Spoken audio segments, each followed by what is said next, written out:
Olá, tudo bem? Bom estar aqui com vocês neste momento. É bom que você está aqui para aprendermos um pouquinho mais sobre história, aprendermos um pouquinho mais sobre a Revolução Chinesa, né, até o período da contemporaneidade. Beleza? Essa aqui é uma continuação sobre o nosso assunto lá do período dos anos finais da Guerra Fria, basicamente, né? Nós vamos dar sequência aqui, falando um pouquinho sobre essa revolução, desde a formação da China comunista, né? Desde quando ela formou-se uma república, né? Lá em 1911, 1912, beleza? Até basicamente na, no domínio ali da presidência de Xi Jinping, beleza? Então, acompanhe com a gente aí, tá bom? Acompanhe com a gente aí, pegue seu caderno,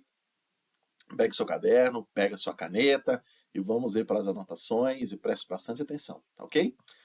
Vamos lá? Vamos seguir então? Revolução Chinesa. Quando a gente fala da China, né, a gente atualmente olha aquela coisa, pensa nas tecnologias, né, na informatização, milhares de pessoas, né, no comunismo, e é basicamente isso que nós vamos trabalhar aqui. A China atualmente gira em torno aí de 1,4 bilhão de habitantes, ou bilhões de habitantes. Então é muita gente, muita gente. O Brasil, aproximadamente, somos aí em 210 milhões de habitantes.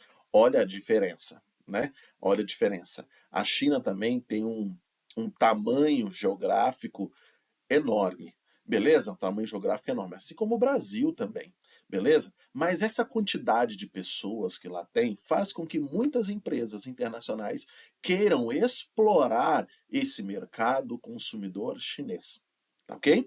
Então, é o seguinte, aqui, mas quando que isso começou, essa exploração do mercado externo, basicamente lá na China? A gente vai tratar sobre isso aqui na nossa aula. Apesar de então, o nosso foco é basicamente esse. Beleza?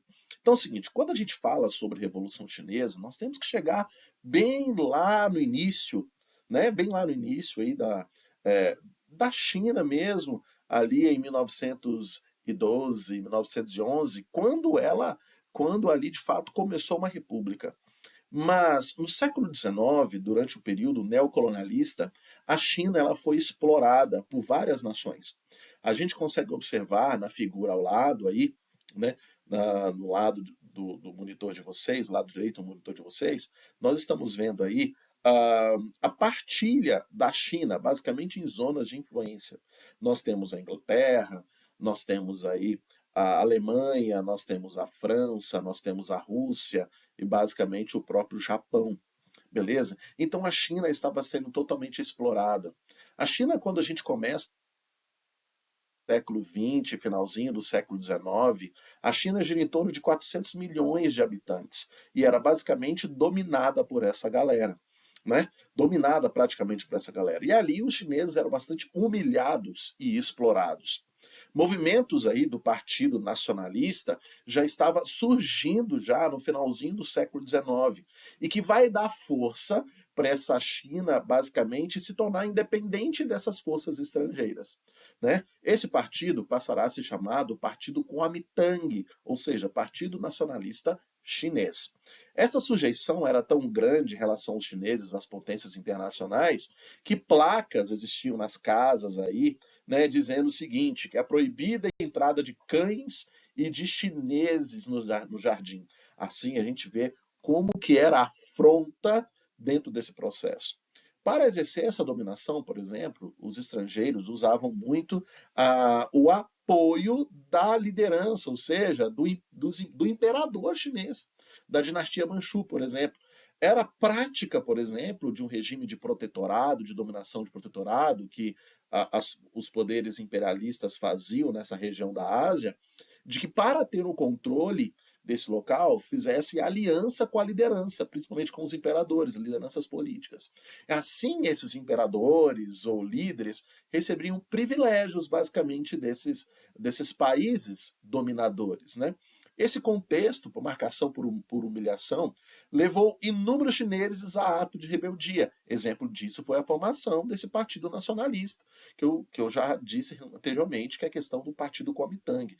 Aos poucos, as camadas mais populares aí da China foram se engajando na luta por um pensamento de democracia. Assim, a gente dá início, finalmente, em 1911/1912, né, a queda desse antigo Império Chinês, a formação de uma república na China e a expulsão desses estrangeiros. Né? Um dos líderes aqui desse processo foi um cara chamado Sun Yat-sen, nomeado então o primeiro presidente dessa república recém-formada. Sun Yat-sen, junto com seus amigos, fundaram aquilo que eu chamei do Partido Nacionalista, ou seja, o Partido Kuomintang, o Partido Nacional do Povo. A República Chinesa então conseguiu fazer frente às potências estrangeiras que estavam ali. Mas, né, levando em consideração a onda daquilo que estava acontecendo na Europa, principalmente na Europa Oriental, a questão da Revolução Russa, a formação de um governo, basicamente do governo comunista, a China sofreu muita influência disso, e a partir de 1921, foi criada sob a liderança, sob a organização de operários, artesãos, em torno aí de 30 milhões de pessoas passaram e criaram o Partido Comunista Chinês. Né? E os principais líderes aqui, ou fundadores, estavam o intelectual Chen Chun-chung, o educador aí, né, Peng Pei, e um ativista político chamado Mao Tse-tung. Esse último aqui, Mao Tse-tung, que a gente foca, porque basicamente vai ser o grande líder dentro desse processo aí da Revolução Chinesa. Beleza? O grande líder, que nós vamos falar muito sobre ele. A China, por exemplo, é um país basicamente agrário, né? E vivia-se numa condição de uma condição da miséria, basicamente, muito grande. Beleza? Uma miséria muito grande. E a tentativa é basicamente mudar isso.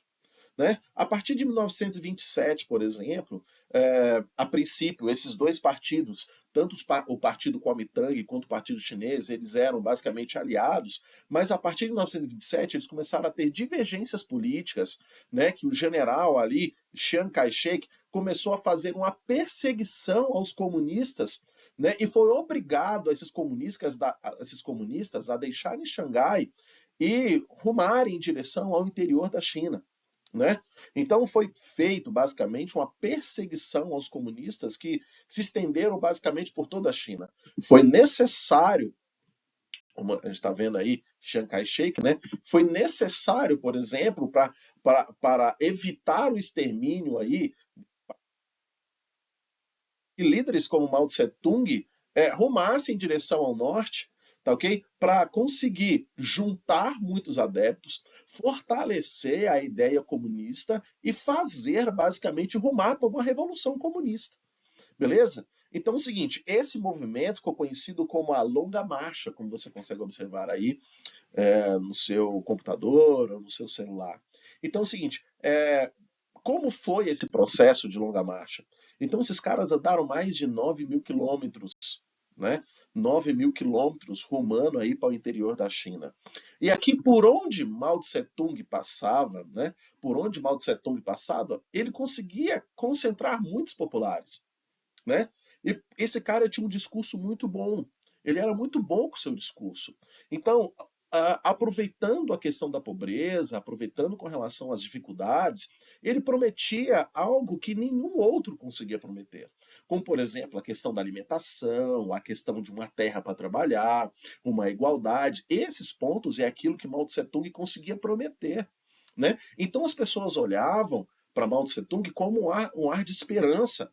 Olhavam para o outro lado, olhavam para trás, não viam sentido nenhum em continuar ali devido à pobreza e olharam para o Mao Tse-tung um pensamento de esperança. É basicamente isso que eles começaram a fazer. Então esse cara conseguiu formar uma grande multidão em torno desse movimento comunista na China.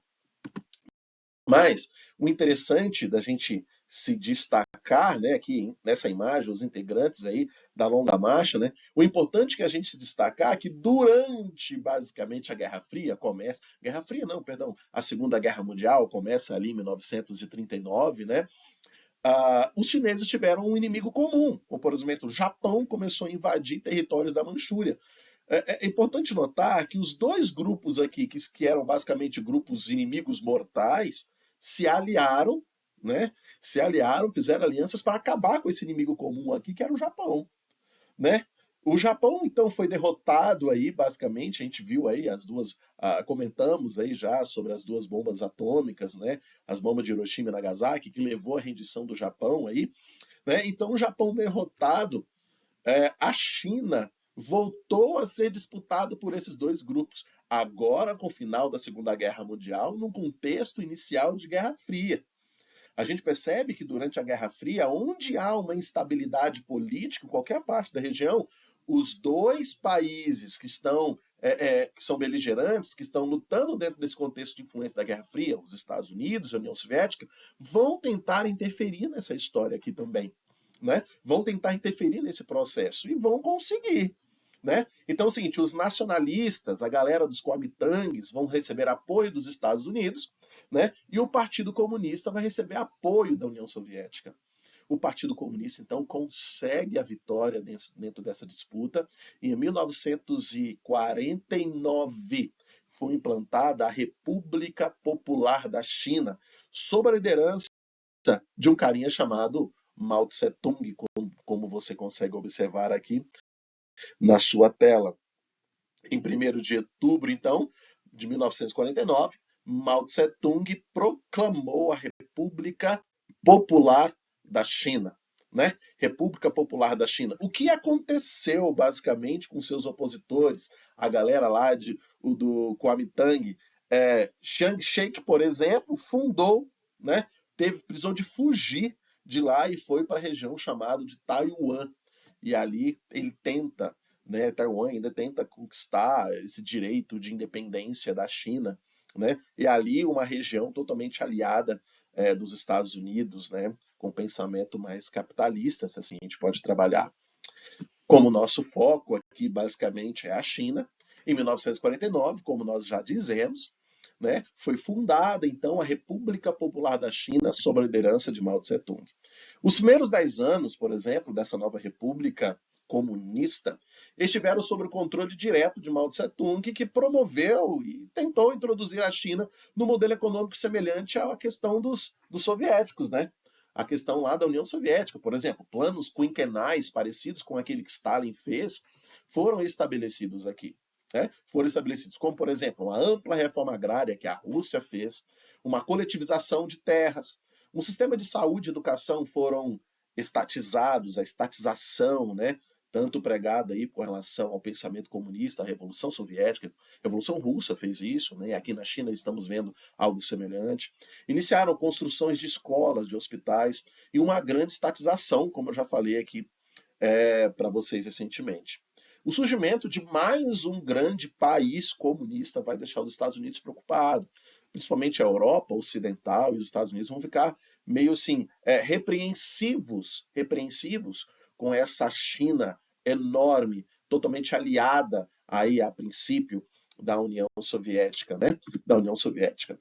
Grandes essa questão dessa estatização, desse início do processo de industrialização, que era o sonho de Mao Tse-tung, vai fazer com que muita gente começasse a sair aqui do interior, né, da zona rural, né, e buscar oportunidades em grandes centros, por exemplo. Como eu coloquei aqui para vocês, no campo a produção começou a cair por causa dessa questão. E as necessidades agrícolas as pessoas começaram a sentir isso. O governo começava a sentir isso. Então é o seguinte, todas essas mudanças não atingiram os objetivos, por exemplo, esperados, e os problemas começaram a volumar. Então, o que Mao Tse-tung fez aqui? Começou a criar uma campanha chamada Campanha das 100 Flores. O que visava essa campanha? A proposta era que convidava os conselheiros populares aí a apontar problemas e a propor soluções para essas questões a serem enfrentadas pela nação. Assim, o que Mao Tse-tung fez? Aqui, Mao Tse-tung, Stalin já tinha falecido, né, em 1953. Então, por causa da política de Nikita Khrushchev, por exemplo, que era de aproximação dos Estados Unidos, acabar com essa tensão com os Estados Unidos, a China começou a se afastar e fazer um comunismo, por exemplo, independente da União Soviética. Né? Exemplo disso vai ser justamente essa campanha das 100 flores aqui, que vai fazer ou que vai surgir um plano, um grande plano, né, criado por Mao Tse Tung, que é conhecido como o grande salto adiante ou o grande salto para frente. O que estava em foco aqui com Mao Tse Tung? Ele tentava acelerar o processo de coletivização, que deveria ser acompanhado de um intenso esforço por parte da população. Esse programa deveria durar 3 anos. Qual a ideia dele? Fazer a China uma superpotência industrial, uma superpotência econômica em pouco tempo. Só que isso, meus queridos, o que isso fez? Né? A China era um grande país populoso, né? Um agrário também, mas ele queria fazer essa questão da industrialização. Então é o seguinte, longas jornadas de trabalho foram colocadas, salários foram reduzidos, assim, esse projeto, como eu já disse, deveria durar 3 anos, produzir e produziriam ali como foco as condições necessárias para uma vida mais tranquila e com mais qualidade. Só que, infelizmente, a gente viu foi um fracasso. Por que um fracasso? Uma exploração da classe trabalhadora de forma gigantesca, como a gente comentou aqui. Longas jornadas de trabalho, salários reduzidos. As pessoas começaram a deslocar das zonas rurais, né? O êxodo rural, que a gente costuma falar muito, uma terminologia histórica, né? Deslocar das zonas rurais para trabalhar nessas indústrias ali nas grandes cidades. Qual a consequência disso? Como a gente já citou antes, que já estava começando a diminuição da produção de alimentos. O que isso gerou? Morreram mais de 20 milhões de pessoas. Mais de 20 milhões de pessoas morreram na China de fome. E a gente começa a ver cenários assim, a propaganda política, né, como a gente vê na imagem da direita, depois aquela imagem à esquerda, né, daquilo que estava acontecendo na realidade na China, e o que a gente observa? Uma grande fome, como eu já disse, 20 milhões de pessoas, mais de 20 milhões de pessoas morreram. Então, população com fome, e começaram a ter práticas culturais estranhas. Então é o seguinte, o que a gente observa nessa imagem aqui é o desespero. Né? É o desespero. A China, por esse momento aqui, final dos anos 50, início dos anos 60, passou por um período de fome muito grande, origem desse grande salto adiante que foi fracassado. Então é o seguinte, a gente vê uma população desesperada que começa a se alimentar, por exemplo, de cães, de ratos, de morcegos, de cobras, e que isso hoje em dia se tornou uma prática cultural na China ter, por exemplo, como prática essa culinária exótica, se assim eu posso dizer. Né? Dessa culinária exótica, como a gente começa a observar aqui.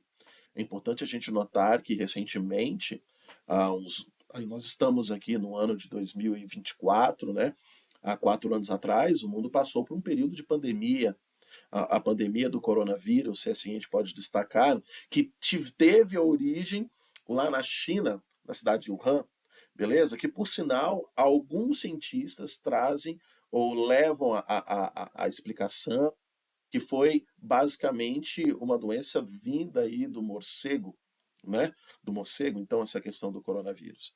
Então, o que a gente observa? Por que que tinha? Porque as pessoas passavam a comer esse morcego como prática de uma cultura culinária exótica, originário desse período de fome que a sociedade chinesa passou. Beleza? Desse período de fome que a sociedade chinesa passou. Por causa disso, o que aconteceu? Mao Tse Tung foi afastado da China, né? Foi afastado da China e a partir de 1960, né? 1960, a China então vai ter um novo líder. Mas Mao Tse Tung, mesmo afastado aqui do governo chinês, tá? Mesmo afastado do governo chinês, ele não vai basicamente deixar de lado a sua influência, não. Então, o que esse cara vai começar a propor? Uma revolução cultural. Por quê? A China ela estava se aproximando da modernidade, se aproximando, não com relação à política, beleza? Não com relação à democracia. A China era e ainda é um país totalmente fechado. Não é um país democrático. Beleza? Não é um país democrático. Então é o seguinte, ali ainda não havia democracia, mas ainda estava se aproximando com relação ao mercado, com relação à economia capitalista. Então é o seguinte, comandado por Mao Tse-tung, ele criou uma certa espécie chamada Revolução Cultural em 1966. Então ele passou a acusar defensores do capitalismo de resistir a mudanças necessárias ao país. Então o que ele estava querendo fazer aqui? Mobilizar jovens, né, a ir contra os inimigos da China. Para isso, por exemplo, ele tentou combater aqui os quatro velhos. Olha só, velhos pensamentos, a velha cultura, velhos costumes e velhos hábitos. Então, que deveriam ser substituídos pelas ideias do líder comunista. Quem seria esse líder comunista? Mao Tse-tung. Então, o que ele queria aqui? Convocar esses jovens a eliminar a influência capitalista na China, beleza? E que ele tinha como foco principal matar esses opositores do regime. Matar os opositores do regime. E tinha o intuito de fortalecer essa ideia, a fortalecer a imagem de Mao Tse-tung, que foi meio que manchada lá no Grande Salto Adiante. Então, o que a gente vê? Muitas pessoas passaram a morrer aqui. Professores foram acusados de capitalistas, foram levados para campos de concentração, trabalho forçado, foram mortos. Né? A arte e a cultura ocidental foram totalmente eliminadas, como a gente consegue observar na imagem aqui, nós temos um crucifixo, a religião foi proibida, falava que a religião era algo burguês, era algo criado pela burguesia, então a religião foi proibida, a questão da música ocidental foi totalmente proibida, teatros, né? Óperas foi totalmente proibida, e a cultura chinesa deveria ser restabelecida. Mao Tse-tung, então, ele tentou empreender um culto à sua personalidade. Então ele queria se colocar como o grande timoneiro, ele seria o grande responsável a conduzir o povo chinês à prosperidade, sem contar com a participação popular, por exemplo. Né? Então, o que ele fez? Um livro sobre as suas ideias, sobre os seus preceitos, né? Foi muito divulgado, o livro vermelho, e foi basicamente como obrigado nas escolas, todos os alunos, todas as pessoas deveriam estudar. No exército, todos os militares deveriam ler esse livro vermelho aí. O livro vermelho hoje é basicamente um dos livros mais lidos do mundo, mas também com 1,4 bilhão de habitantes, né? 1,4 bilhões de habitantes, aí com certeza tem que ser um dos livros mais vendidos do mundo, também mais lidos do mundo. Beleza? Então é o seguinte, terminado aí o período de Mao Tse-tung, chega aí Deng Xiaoping. Esse cara sim colocou a China num socialismo de mercado muito importante. O famoso socialismo de mercado, onde o mundo todo, o mundo ocidental, tenta entender como funciona isso. Né? Tenta entender isso daqui. E a China vai começar a mudar economicamente a partir de Deng Xiaoping. O que esse cara fez? Né? Ele tentou integrar, por exemplo, a China no comércio mundial e uma maior aproximação, por exemplo, com países ocidentais. Então, o que esse cara fez? Começou a criar uma diversificação na produção. Né? Não produzir uma só coisa, mas diversificar. Né? A adoção de uma forte política de importação e exportação. Para isso, ele criou zonas econômicas especiais, as ZES. Nessas zonas, os lugares onde as empresas estrangeiras poderiam ser instaladas. Ali, as empresas estrangeiras teriam um incentivo fiscal, ou seja, impostos reduzidos, uma mão de obra abundante e barata e uma facilidade para exportação. E uma política autônoma, por exemplo, de comércio. Né? Uma política autônoma, ou seja, não teria interferência assim do governo. Então, o que a China vai começar a fazer aqui? Ela vai se aproximar dos países capitalistas. Basicamente, é um capitalismo de mercado, não é um socialismo de mercado, mas com características capitalistas aqui, que a gente pode dizer assim. Beleza? Isso vai fazer com que a China se torne uma grande potência econômica. Muitos estudiosos pelo mundo tentam entender aqui o motivo dessa China ser tão poderosa, ou entender basicamente essa economia de mercado aqui. Atualmente a China, como eu já disse para vocês, 1,4 bilhões de habitantes, né, bilhões de pessoas, bilhões de habitantes, e problemas de desigualdade educacional e culturais ainda há na população. Mesmo esse crescimento econômico, que ficou exclusivo nessas zonas, naquelas regiões que a gente pontuou ali no mapa, né? Xangai, como por exemplo, né? Própria região ali de Pequim, né? Não conseguiu esse crescimento, ou seja, essa riqueza não conseguiu se espalhar praticamente para o interior da China. Politicamente, a China ainda mantém restrição com relação à liberdade de expressão, né, e à participação popular. Com isso, o governo ainda resiste com relação a essas pressões internas e externas para uma abertura política, né? Para uma abertura política. Exemplo disso que quando houve uma visita, né, uma visita de Mikhail Gorbachev ali em 1989, houve uma manifestação muito grande de tibetanos pela independência, principalmente da população, de alguns jovens, de querendo implementar essa questão democrática, interferência daquilo que a União Soviética estava fazendo, né? Lembra da perestroika, da glasnost, né? A reestruturação e a transparência que isso estava acontecendo, que Mikhail Gorbachev estava fazendo, isso estava sofrendo reflexo lá na China, que ela queria também fazer isso. Né? Ela queria também fazer isso. Então é o seguinte, nós vamos ver um movimento muito grande de protesto que vai surgir nessa Praça da Paz Celestial. Né? Praça da Paz Celestial, que é conhecido lá como Praça de Tiananmen. Tiananmen.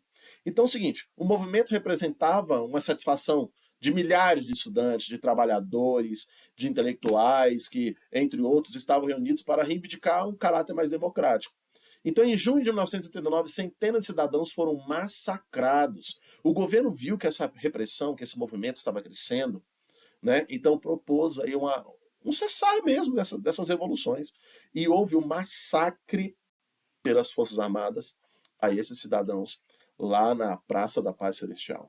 E essas notícias se espalharam para o mundo todo, como a gente consegue observar aqui. Tanques de guerra, né? Vamos ver esse cidadão aí na frente tentando parar um tanque de guerra. Muitas pessoas mortas aí na, na imagem à direita de vocês. A gente observa que como isso se espalha para o mundo todo, e se espalhou para o mundo todo, onde a imagem da China ficou um pouco manchada. E como que está a China hoje, atualmente, no século XXI? Né? Como que está a China? A China, por exemplo, no início do século XXI, né, nós temos aí, desde a década de 1990, nós temos aí o fortalecimento do Partido Comunista, os líderes, né, os presidentes do Partido Comunista, os presidentes da China, basicamente, acumulam um cargo de secretário do governo do Partido Geral do Partido Comunista. Só há um partido na China, né? E nós destacamos aqui três grandes líderes aqui que nós temos Jiang Zemin, que é basicamente o primeiro da foto aí, e Hu Jintao. E depois Xi Jinping, né? Esses três grandes líderes aí. Foi no governo de Jiang Zemin, por exemplo, que as regiões de Hong Kong e Macau foram devolvidas para a China. Hong Kong, por exemplo, foi dominada pelos ingleses no início ali com a derrota da China na guerra do ópio lá no século XIX, dentro do contexto do neocolonialismo. Perdão. E em 2003, por exemplo, Hu Jintao assumiu a presidência como seu sucessor, de maneira bem discreta, deu continuidade, por exemplo, a essa abertura econômica do país. Mas, atualmente, a China está liderada desde 2013 por esse grande líder aqui chamado Xi Jinping, tá bom? Que assumiu o poder. Perdão. Então, o governo dele tem características por um endurecimento nas relações internacionais. Exemplo disso é o posicionamento firme perante aos Estados Unidos, perante ao Japão. E o crescimento econômico da China continuou muito robusto e acelerado, né? Então, faz parte de Xi Jinping, por exemplo, um dos seus projetos é restabelecer, por exemplo, na primeira metade do século XXI, aquela nova Rota da Seda, que acontecia lá no período da Antiguidade, no período da Idade Média, onde a China era o ponto de integração entre o Ocidente e o Oriente. Né? Então, um grande foco comercial ali estava na China, a China se destacava dentro dessa rota comercial. Então, para isso, ele busca atualmente intensificar as suas influências dentro da Europa Ocidental, da Ásia e principalmente do continente africano. Atualmente está tendo uma aproximação muito grande da China a alguns países latinos, como por exemplo a Argentina e principalmente o Brasil. Né? E principalmente o Brasil. Há uma aproximação aqui da China com o Brasil. Beleza? E isso é olhado com preocupação por parte dos Estados Unidos. Né? Então é o seguinte, os Estados Unidos têm tentado reagir a essa situação aqui, perdão, mais uma vez, a situação desse crescimento da China. Então é importante lembrar que qualquer disputa entre esses dois poderes aqui, os países menores, digamos assim, sofrerão muito com relação a isso, né? Principalmente o Brasil. O Brasil tem como seu maior parceiro econômico a China e como seu segundo maior parceiro econômico os Estados Unidos.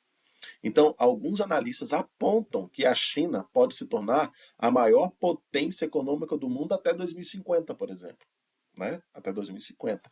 E como eu já disse antes, isso é olhado com preocupação pelos Estados Unidos.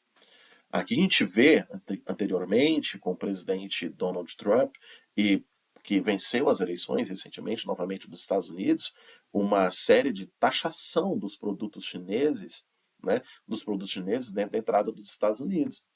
E a gente vai observar aqui um novo olhar, acredito eu, do presidente Trump, por exemplo, aqui na América Latina, com o Brasil, com a Argentina, uma reaproximação desses países aqui para evitar aí essa influência. Já há um consenso, por exemplo, dentro do Banco dos BRICS, uma desdolarização dentro das relações econômicas internacionais entre esses países que formam o Banco dos BRICS, né? E uma criação de uma nova moeda aqui, né? Ou colocação de uma nova moeda, por exemplo, a moeda chinesa. Tá bom, meus amigos? Isso demonstra o quanto a China é um país poderoso. Beleza? Espero que você tenha compreendido. Né? Eu fico por aqui. Grande abraço, que Deus abençoe você e bons estudos. Fique com Deus.